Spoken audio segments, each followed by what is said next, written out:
Longest Day is a podcast from a female-founded destination practice that believes that crisis isn't an if, it's a when. We are an organisation unafraid of crisis, but have never known one to be resolved in a single day. However long the day or night that gave rise to the crisis in the first place, there's always something we can learn. I'm Leah, the founder and CEO of Broadstairs Consulting, a problem-solving consultancy offering crisis and governance advisory services to help leaders and organisations thrive and flourish. We operate in the gap between legal and public relations, at the coalface of difficult situations, believing that most crises are avoidable and the impact of inevitable ones usually can be mitigated. Our guests have overcome a litany of crises. Many of our guests have worked with us in some capacity in the past. All of them have stories worth hearing. We trust them to make this worth your while. We hope it helps you trust us. Today's guest on The Longest Day is Nick Grono.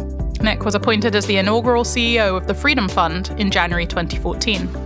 The fund is an ambitious effort to mobilise the knowledge, capital and will needed to end modern slavery.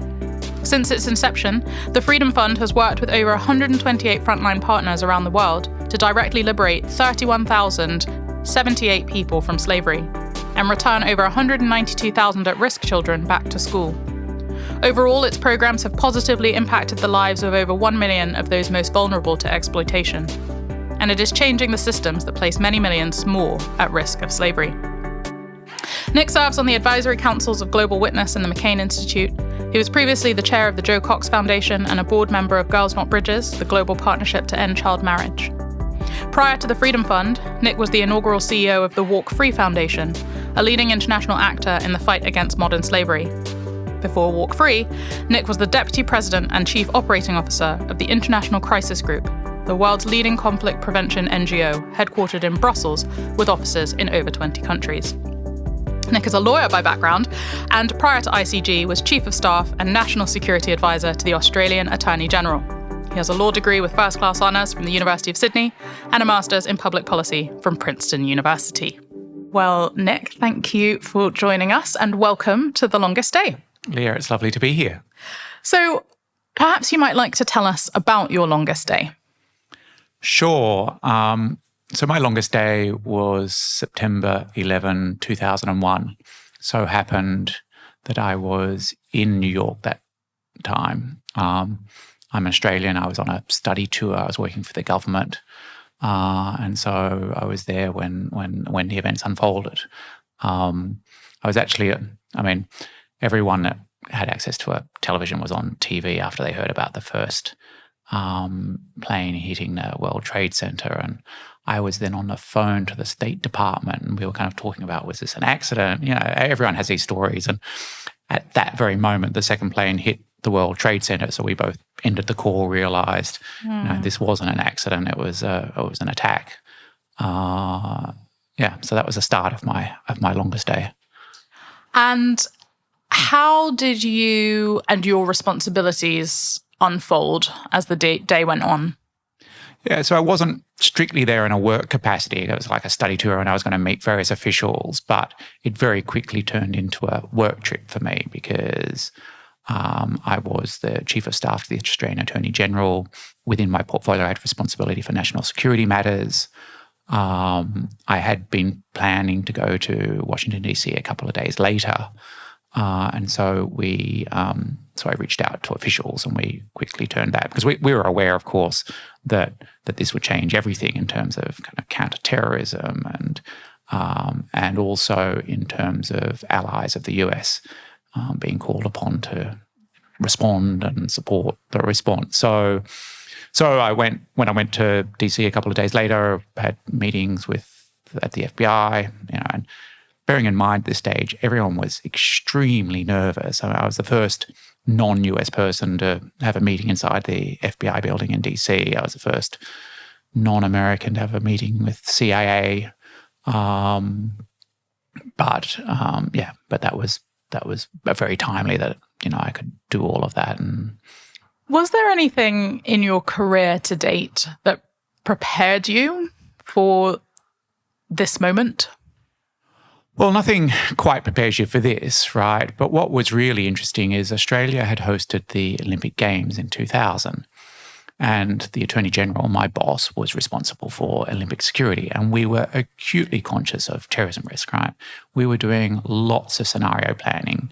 What was quite striking to me is Australia was thinking about the risks of kind of Islamic extremism, terrorism, before much of the rest of the world was, because we had a terrorist group as Jemaah Islamiyah up in Indonesia. So we had been kind of concerned about potential risks. We had done planning exercises that involved the Prime Minister, the full cabinet, the military, the police, emergency services. So certainly wasn't prepared for anything like this, but immediately that kind of training and thinking kicked in. It made me aware of just how well Australia had been preparing for risks a couple of, a year or so earlier. I often like to assume that the likes of government departments, FBI, CIA, are extremely well-versed to respond to a crisis, although we've had the biggest experiment so far with COVID. What did you see in the people that were around you who were having to respond to the events that unfolded on September the 11th? And what did that show you about yourself? It's so interesting to think back, isn't it? It's 23 years ago now. My first response and everyone's is just utter horror. It was this very slow dawning that it was an attack, as I said, because it unfolded over the two strikes, and then news coming in about the Pentagon and the plane that went down, and just a sense of shock, and then it plays out. I remember many things. I couldn't see the World Trade Center from where I was. I was staying at the Australian Embassy, the residence in New York, and we couldn't see the World Trade Center, but you could see the plumes of smoke. And then 2 or 3 hours later, you could see people trudging covered in dust because, of course, all the public transport was closed down. So people were trying to get away and walk home. But it was also a really weird time because shops were open, right? But there was no traffic on the street. So you had this bizarre experience of walking through Manhattan in the middle of a day, walking up and down First Avenue, Second Avenue with no traffic whatsoever. And then the people around me, it just so happened that I was staying with some other professionals. So the Australian ambassador to the UN, John Douth, immediately understood that there'd be a lot of coalition building, outreach, and was just on the job straight away. And the Australian ambassador in DC was a guy called Dennis Richardson, who had previously headed up Australia's domestic security intelligence service. So he was as well prepared as anyone. And it was him that was saying, right, let's schedule meetings with CIA, FBI, other officials, and all the rest of it. So the direct response, I thought, my very limited experience, of course, I wasn't back in Australia, but I know from my experience of the training through the Olympic security process that we had the mechanisms in place. It's not always like that at all, right? It really isn't. And I can't imagine what it would have been like in those first 24, 48 hours in DC, for instance, where you're just struggling to comprehend what is going on and terrified that there are more attacks underway, and but also trying not to panic the population and all of these things. It's kind of crisis response on a scale that's really hard to comprehend, isn't it? Absolutely. And I happened to be in Washington, D.C. then. I was a junior in high school, right. And my dad was supposed to be in the Pentagon that day, right, as I mentioned earlier. My question is this. It's easy to presume that a crisis will pass as quickly as it has come, but more often than not, it's a marathon, not a sprint. How long did it take before you and your team were able to exhale? I don't know if I can answer that because, it was the beginning of a process, wasn't it? It fundamentally changed everything in terms of security, and a lot of it for the worse. It was inexorable kind of steps from there to Afghanistan, Iraq, and Australia was very much on the front lines of this. I left government about 4 months later. I'd stayed to get through an election and so on. I was due to go to study in the US. And I'm quite glad that I left government then, because it led, Conservative government Australia lent into a much more securitized approach to everything, right? To borders and to engagement in Afghanistan and Iraq. And it's understandable why that happened, but I kind of look back and think there was almost a kind of innocence pre-2001 in terms of the infrastructure and the policies and a whole lot of things. So, and it's still playing out in some ways. Not as immediately, but I think for at least 6 months or so, there was just this intense response, right? Because there was the immediate response with Afghanistan, but everything else that went through it. So, some people probably haven't still relaxed since those attacks. You mentioned that you left government not long after. And obviously, 2001 was a really long time ago. You're doing some really exciting things now. How did you get from being a government servant to running the Freedom Fund? Yeah, so there is a very direct connection because I went and did a master's in public policy at Princeton University, where I focused very heavily on both national security and conflict, and did a workshop on conflict prevention and went right into that. And then after that, I got a job because, again, we had Afghanistan, we had Iraq, but we had issues around failed states. We had the situation in Indonesia and some of the groups there. So to me, that was the immediate outtake, was we have to think much more deeply about the drivers of terrorism and extremism and the way in which failing states contribute to a lack of security. And so I then went and worked for an amazing organization called the International Crisis Group, which works on conflicts all around the world, which has a bunch of former foreign ministers, prime ministers, and Nobel Prize winners on its board. It was headed at that time by the former Australian foreign minister. And so I spent 9 years intensively engaged in the work that Crisis Group does about deeply researching conflict on the ground and then producing a high-level, well-researched report and advocating to policymakers. It also exposed me to, one of the many horrors of conflict, which is slavery and trafficking, vulnerable populations that are horrendously exploited. I went to one of my trips. I went to northern Uganda. I was meeting with northern Uganda and southern Sudan, meeting with former LRA combatants who were negotiating, but also meeting girls and boys who had been abducted and enslaved, either as sex slaves in the case of the girls and child soldiers in the case of the boys. And so that was my first direct awareness of or direct encounter with the horrors of modern slavery. And a couple of years after that, I was approached to lead a new organization working on slavery, which became the co-founder of the Freedom Fund. So not a long path, long and winding path, but I can see very direct connections to the kind of the conflict, what I experienced in September 11 and where I've ended up.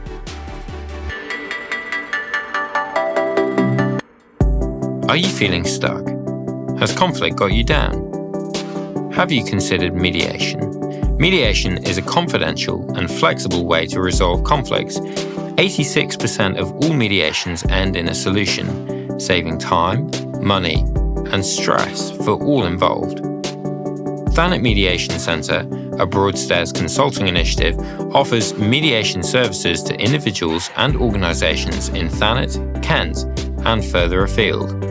For more information or advice, email us at info@broadstairsconsulting.com.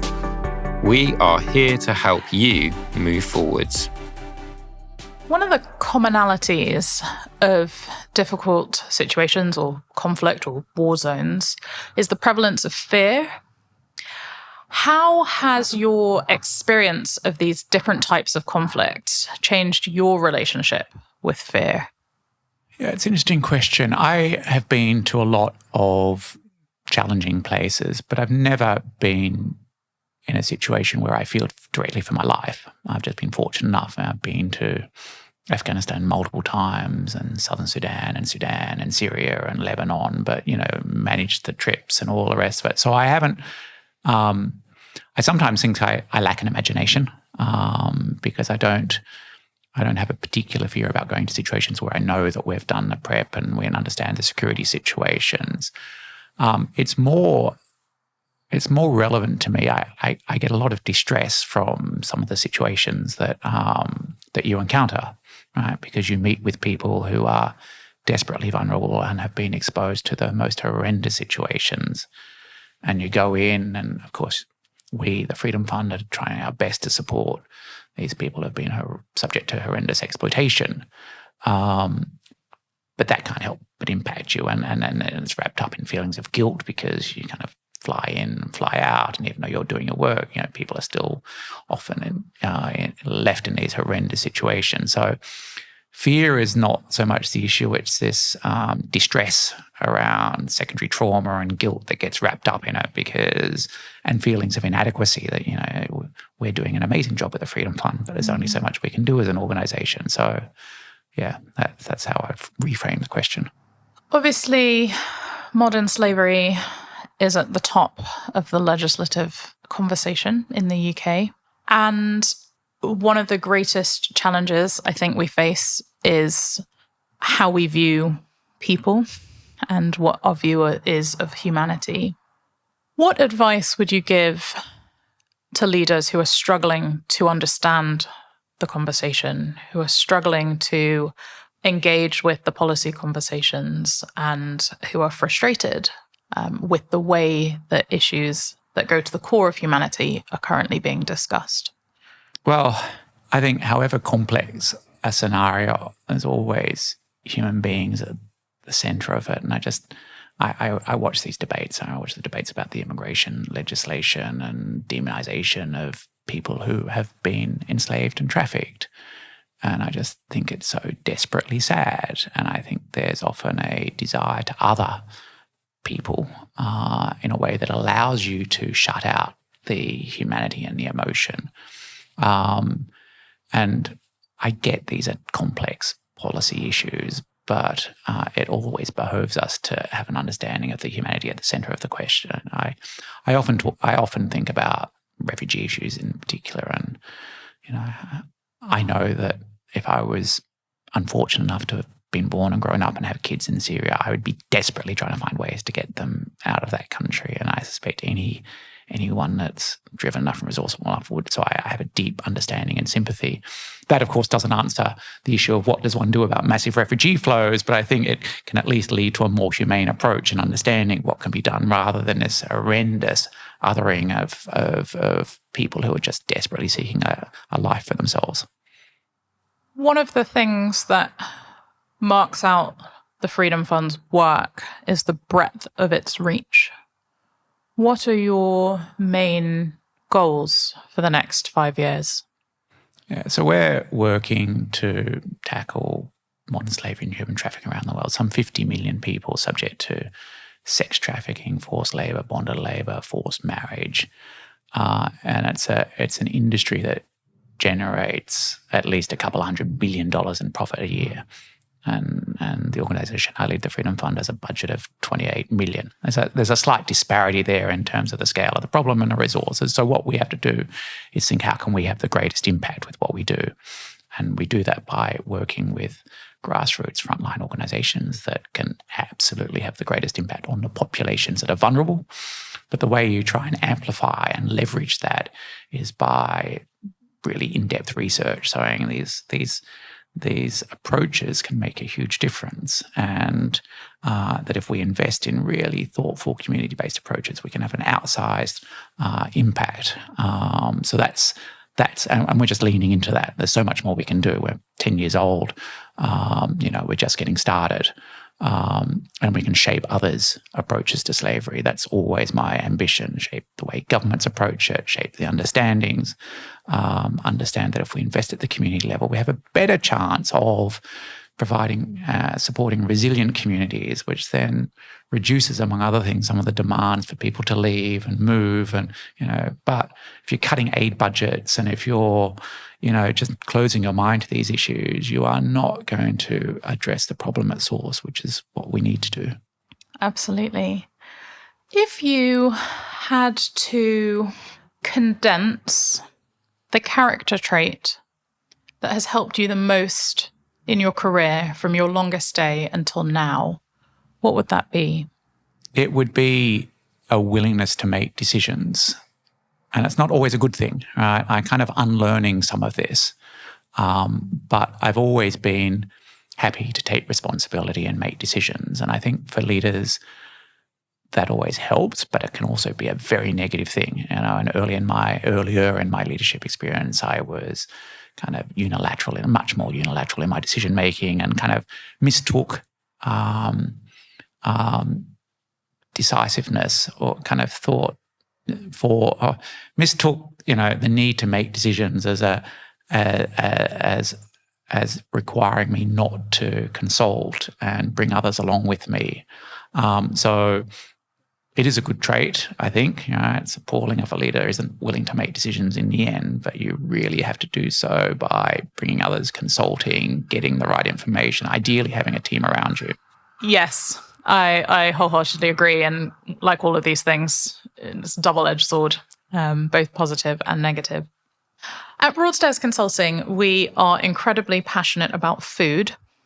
And so we like to ask all of our podcast guests, if you had to live your longest day again, what food would you choose to fuel it?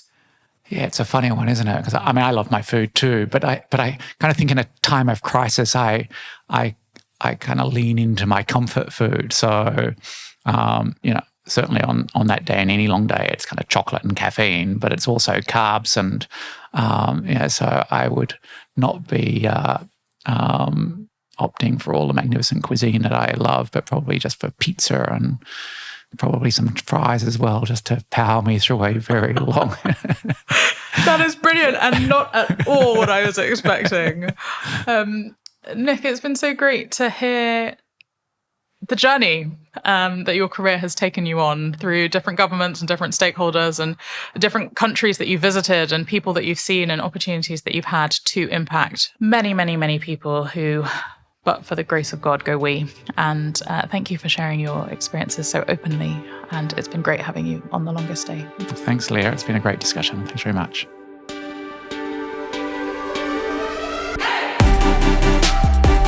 You've been listening to a Broadstairs Consulting Limited podcast. We hope you've enjoyed this episode. Tune in soon to hear the next installment of The Longest Day. Copyright 2023. Production copyright Broadstairs Consulting Limited. All rights reserved.